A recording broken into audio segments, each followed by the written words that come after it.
Hello everyone, and welcome to this edition of the Daily Cannon Tactics Board. Stephen Bradley here, bringing you the tactical tweaks and quirks that came from Arsenal's fairly comprehensive, yes, at the end of the day, slightly not worrying, but clenching at the end, 3-2 away win at Vicarage Road against Watford in the Premier League last Sunday. Again, sorry for the delay, work's been a nightmare, getting everything sorted out, just finding time to record these things a little bit tricky at the moment. It should be back to a normal schedule in the next week or two. Same with Arsenal, basically, with so many games in hand. It's going to be like video after video after video. But yeah, it's one of those situations where Arsenal, maybe for the first time in a while, were given a situation where they were able to make Watford's defence lose control of the game. They were able to make them confused. They were able to make them disorganised and look around themselves and go, well, whose man am I basically marking? They were able to do to Watford what Manchester City and the likes have done to Arsenal over the last 3 or 4 years. Execute a plan, get the defence discombobulated, and rip them apart. And what happened on Sunday was Arsenal doing that to Watford. And it wasn't a particularly complex plan. It was just Arsenal identifying a weakness, going up again and making sure they took full advantage of it. Watford did the same. Watford thought they identified a weakness in Arsenal's game plan and attacked it accordingly. And over the next 10-15 minutes or so, I'll be going into detail how both teams did this and where we went from there. If this video is something that you find that you enjoy, feel free to leave it a like. If you saw something in the game that I haven't seen, or maybe no one else has seen, or maybe you just want to talk about, leave a comment down below. Fantastic community of people love getting involved and talking about the Arsenal and football in general. If you want these videos in your inbox on a regular basis, hit subscribe, hit the little bell, and whenever I get a chance to record these videos, they'll be in your inbox. But yeah, this was a good game to watch. And I know that sounds like a simple thing to say, but for the first time in a while, Arsenal played a team that wasn't set up to particularly defend Arsenal's strengths. And what I mean by that is that we know by now that Arsenal like to attack down the right a lot with Odegaard and Saka, and whenever Tomiyasu is back fit, it'll be Tomiyasu, but Cedric is doing a not awful job right now of filling in at right back. And they like probing. They like finding these little half spaces in here and in here for Martinelli to run in. If the fullbacks close in, then our fullbacks bomb on. But what happened on Sunday was that Arsenal came up against a team that wasn't particularly, I won't say well prepared, because Roy Hodgson came in here with a plan. It was to basically keep 4-3-3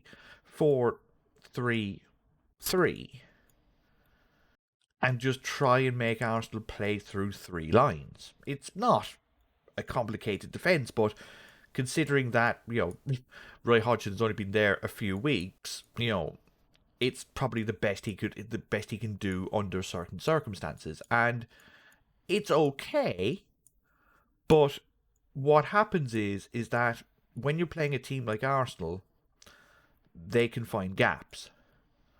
And when you're presented with a situation like this, you need, especially these 3 players here, you need these 3 players to be alert. You need them to be always on the lookout for passing lanes and just basically putting out fires, for want of a better phrase, to make sure that no one is free, that everyone pushes up, and just try to restrict the amount of room possible for Arsenal to attack in. And Watford did none of this. And the best way to describe this is by just showing the first goal, because the first goal is a classic example of what happens when nobody is either aware of what to do and then lacking the decisiveness to make a decision on what to do, because Arsenal got the ball on a kind of a counter-attack, but it still wasn't, it wasn't that Watford were without numbers. But what Arsenal were able to do was cause enough movement up front to give these 7 an absolute nightmare, even with only 4. And because Xhaka was sitting back a lot and dictating play from deep. But this was everything you wanted to see from Martin Odegaard. What Odegaard did, especially in this square here. And I know I'm using Odegaard to draw a line here, but what Odegaard did to this Watford midfield and this Watford defence was sensational in its simplicity and its effectiveness. Because this one player gave 1, 2, 3, 4, 5 Watford players absolute fits. And he did it by not stopping running. It's simple as that. Because when Arsenal would have the ball, and they'd often have the ball like this almost 4-2-3-1, with Odegaard, not give Odegaard going there, and Lacazette doing his best almost to come back as well. Hey, give me Lacazette, thank you. And often Arsenal would almost end up like 4-2-4. And Watford would try and, squash the lines and do this. But what would happen was that Lacazette would come in here, and now Odegaard would be here. And Odegaard would make sure to attract Lowe's attention, to attract Cleverly's attention, to attract Samir's attention, there's the word, and Kamara's attention. And what he would do was he'd be a threat to all four of them. And instead of Louza just basically sticking to him like a limpet mine and letting Cleverly try and just cover the space, what Louza did was leave it to Cleverly. The problem was that Cleverly had left it to Louza. And then, as a result, you've got Samir, who is seeing Odegaard just run freely around here with neither of his midfielders doing anything in particular to cover him. So when Odegaard comes over here, he doesn't see his midfielders coming back. He sees Saka on the ball.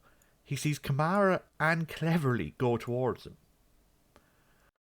And he's like, well, if he can get the ball through here, Odegaard's free. So I'm going to have to go with Odegaard. And Odegaard, even by standing there, Saka gives him the ball. And I said this on Sunday on Twitter, at Bradley Away. You can probably see it at the bottom, that side. The bottom right-hand corner of your screen.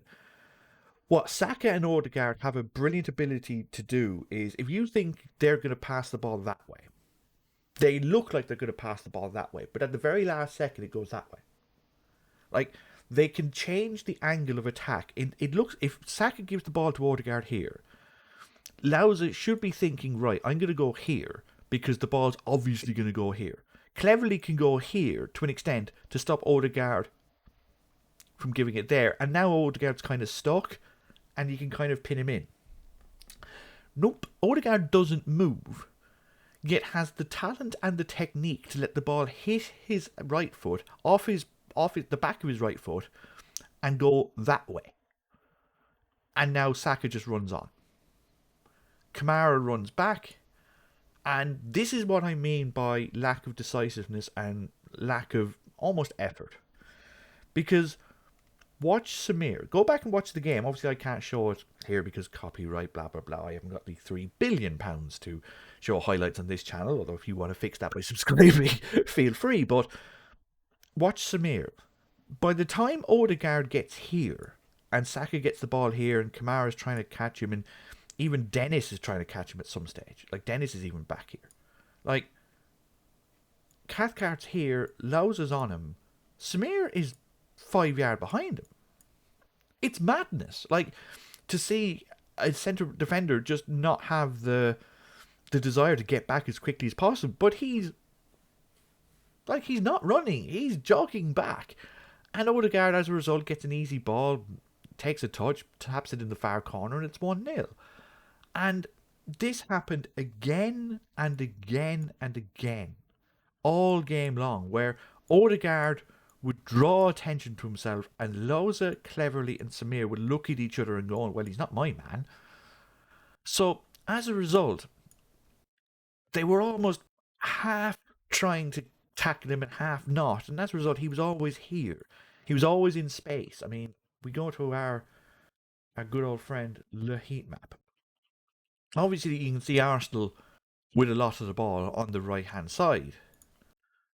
Odegaard especially, but you had Saka. Like, the two of them We're sitting here going do, and no one really at Watford knowing what to do. Samir, especially after the first goal, Samir doesn't want to come back because he's already been burned. Cleverly can't because he doesn't have the athleticism for it anymore, and you'll see that for the second goal. Lauza is trying but doesn't really know what to do, and Sissoko's never done it. Like Sissoko's in this game to basically, and I'll show this again in a minute, basically play right mid, not play centre mid. So Watford have a problem. Watford have a massive problem in trying to mark Odegaard, and they have three players who could easily do it, and none of them decide to. And as a result, Odegaard was able to just basically have this half space. This basically, they might as well have played like this. And Odegaard had all this to himself all game. And it's how Arsenal scored the third goal when, after a quick throw in from Mikel Arteta, who's somewhere around here, the ball goes to Odegaard again. Lacazette is able to come free. Samir and Cathcart, Samir is finally going to go, right, okay, he's not going to lob it over my head. So Odegaard clearly lobs it over his head. Cathcart gets too close. Lacazette just little tap to Martinelli. Martinelli 25 yards out, bang, top corner, 3-1, game over. Watford never got control of between this line, between their midfield and their defence. And it wasn't that bad. It's just the fact that these two midfielders thought it was the defender's responsibility to close up, and the defenders thought it was the midfielder's responsibility to come back. And as a result, Odegaard and Lacazette were able to just sit there and have almost the freedom of the pitch just to do whatever they want. And as a result, Martinelli scores from here and Saka scores from here. And the second goal is the perfect example of it. Because, it's 1-1. Arsenal are trying to get, their lead back. They've pushed a fair bit on because they've got a ball. And like I said, Watford are all over the place. Like Cleverly's here when he gets the ball. Cedric is pushed up. Partey's pushed up. Xhaka's pushed up because it's, Tierney and Martinelli have gone here. Sissoko has followed Martinelli. Hernandez is trying here. Xhaka is sitting in this little role here that he's found for himself since Arsenal have gone to this 4-1-4-1. He's not doing a lot, but 54 touches. He's just there just to keep the ball basically just moving so that Watford can't settle. I compare that to Partey. 93, twice as much almost. Because he was the one setting the tempo. Xhaka's job now is basically just to be 10 yards further forward and just keep everything ticking. They try to take as much responsibility out of Xhaka's game as they can, and Watford kind of exploited this as well. But it's Gabriel who plays one of the worst balls you'll ever see in your life. Like, Gabriel's looking around, and I've no idea. Maybe he's trying to get it into Lacazette here, but I've seen it 4 or 5 times, and it's a back pass. It's straight to Cleverly. Like, it's dreadful. And Cleverly gets the ball, and then he stands there, and no one gives him a shout. No one says, Saka's right on your back. No one says that Saka might be able to knock the ball. And Saka just bullies him off it, gets it, lows it, looks at Saka and goes, uh-oh, there's something wrong here. Maybe I should watch and see if he does anything. He does. He gives it to Lacazette, who drags Cathcart with him. Samir, who is now deathly afraid of leaving Odegaard free, decides to stand there. Odegaard runs on. Saka goes there, and bang, it's 2-1. This is what happens when defenders don't make decisions instantly. They freeze for half a second, and all players of the talent and of the decisiveness we're starting to learn of Saka and Odegaard is that half chances are all they need. They just give them that half space, give them that half second of indecisiveness, and they're gone.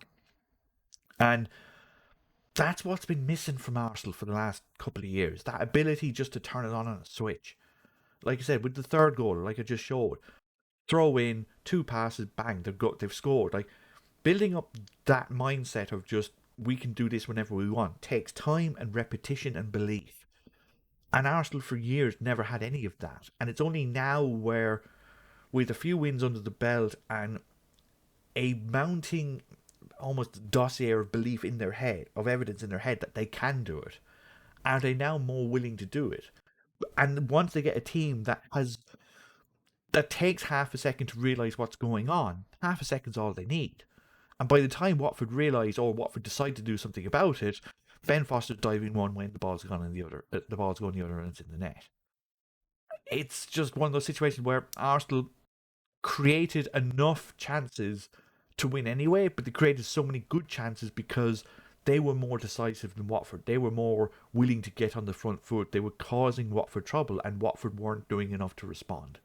They were too slow, too passive, and almost unwilling to make a decision just in case they screwed it up. A classic for a team that's low in confidence and low in belief, but it's hard to see them. It's hard to see them staying up if they're going to keep playing like that, to be perfectly honest. And Arsenal took full advantage. The only other main thing that I saw, and maybe this was me following the game on Twitter as well as watching it, was that Kieran Tierney got a lot of stick. A lot of stick. And is he in the best of form at the moment? No. I think that's safe enough to say. But we have to, especially in Sunday's game, Watford made a specific effort to attack both him and this space here. And they did it with very little subtlety. Like you can see here, Watford's main area of play is their left back, but you can almost see where they're aiming here. Like they're loading up here and bang, and they're getting a lot of joy here because not a lot of joy, but a lot of ball here because their aim was very simple: left wing, striker, and then Pedro, who was right wing, striker who was also basically playing as a winger. And then João Pedro, who's a striker, but was basically playing left wing to try and spread Arsenal out a bit. And Sissoko, like I said, he wasn't really playing centre mid. He was playing right mid. And the idea was simple. It's long ball and drop it on Kieran Tierney's head. And make him defend it. And if possible, when you get the ball, you get as many yellow shirts around here as possible. You send Femenia down as well. You get Martinelli involved. And basically you turn it into 4-on-3. And if you can get in here, you cross the ball. That's it. That's the breadth and depth of Watford's attacking play. It was get in here and get a ball in. And Tierney was the one getting stick for it because it was working. And I was looking at it and going, well, here's why they're doing it. They're doing it because a quick long ball down here, is Tierney great in the air? No, but if Sissoko is pushed on and Dennis is going on and Hernandez is coming on as well, they're swarming him.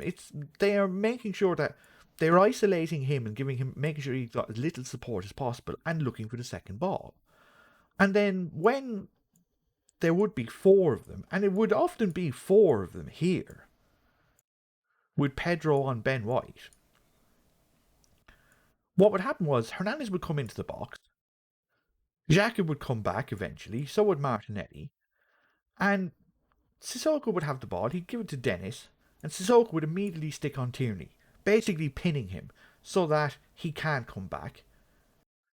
Dennis would get the ball, Femenia would go down here, ball would come in here, and be like this, and now it's up to Martinelli.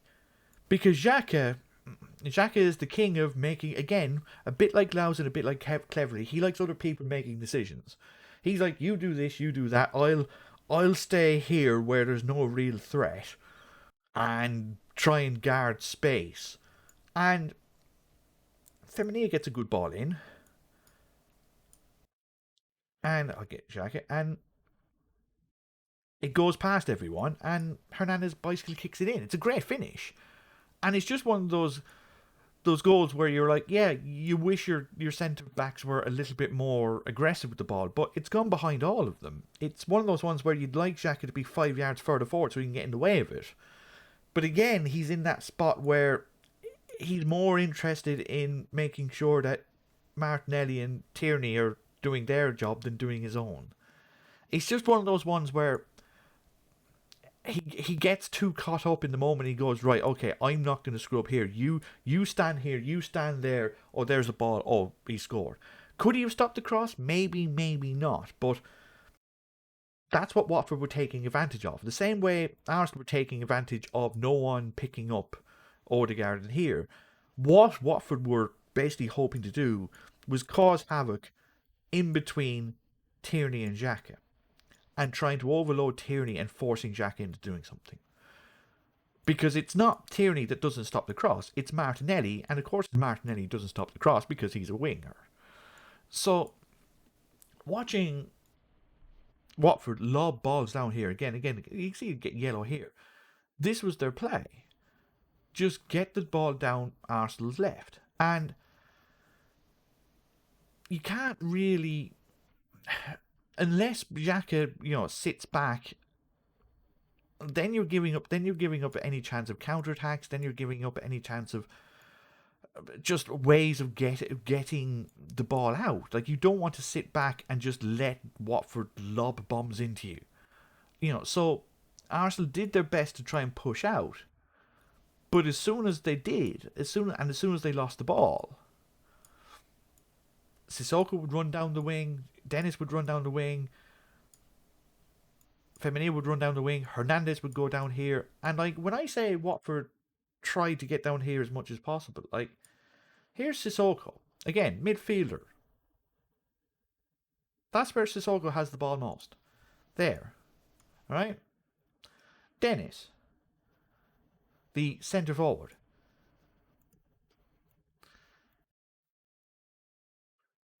Like Hernandez, the right wing. Like, like those three players, like they were all on as if Tierney was like, as if these three were like hungry dogs, and Tierney was wearing a suit made out of nothing but steak. Like, they were surrounding him, and so the fact that instead of lobbing balls, because Gabriel and White have shown that they're good enough in the air. So what Watford did was something, a little different. Instead of just putting three here, they'd put three here and make Tierney defend. And, and it was somewhat successful. They got one goal from it. And, Sissoko was able to get one-on-one with White for the second after a bit of a breakdown from playing. Maybe Ben White should do better, but that's the first one-on-one mistake Ben White's made in about 3 months. So he can kind of allow that. But it's going to be interesting to see if anyone else follows up on this, because I don't think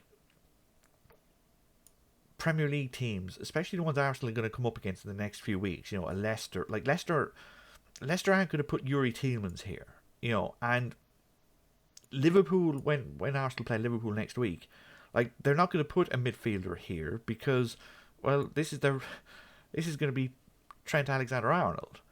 Like, so, like, he's gonna be here. The last thing that this isn't gonna be, Henderson or Curtis Jones or Harvey Elliott or Thiago. This is gonna be Mo Salah. Like, they're not gonna put one of their midfielders here. They're gonna try and get Mo Salah behind him. So it was an interesting ploy by Watford to try and use Sissoko's bulk and his height against Tierney, who is 5'8", and Xhaka, who's 5'11". They were trying to take advantage of an aerial advantage, and it somewhat worked. But the idea that it was all Tierney's fault, that Tierney's the one who was the worst player, or it was Tierney's fault that Watford were getting down here again and again. It wasn't. It was just the fact that Xhaka wasn't giving him enough help, and Martinelli wasn't getting back in time, because the first thing Watford would do on a counter was get the ball and bang it down onto Tierney's head, just to make sure they could capitalise on him being alone. It's something that we haven't seen before, and frankly, I'd be surprised if we saw it anytime soon, because the next few teams that Arsenal are coming up against, they have far better ways of attacking Arsenal than just hoping to God that their left back can't hide the ball. And that folks, was my analysis of Arsenal versus Watford. If you did like it and you want to see videos like this on a regular basis, feel free to hit the like and hit the subscribe button. If you disagree with anything I said, or if you've picked up on something that maybe I've missed, feel free to comment down below. Again, fantastic community. Sometimes they're engaging with each other just on whether player ratings, or whether we need new players, or who might be a better fit. It's coming up to transfer season soon. I will be putting in not so much scouting reports, but who I'd like to see and who I think might be a good fit for the team moving forward, depending on which way we play tactically. A lot of things coming up in the next few weeks. And yeah, if you would like these videos in your inbox on a regular basis, hit subscribe and hit the bell button, because that way you'll be seeing those videos as soon as they come out, even if it is 2 days after the match happens. But again, it's one of those situations where Arsenal played well enough to win. Arsenal are now ahead of Manchester United and can lose all their games in hand and still be fourth, and they're playing well. We can't really ask for much more than that, can we? Cheers.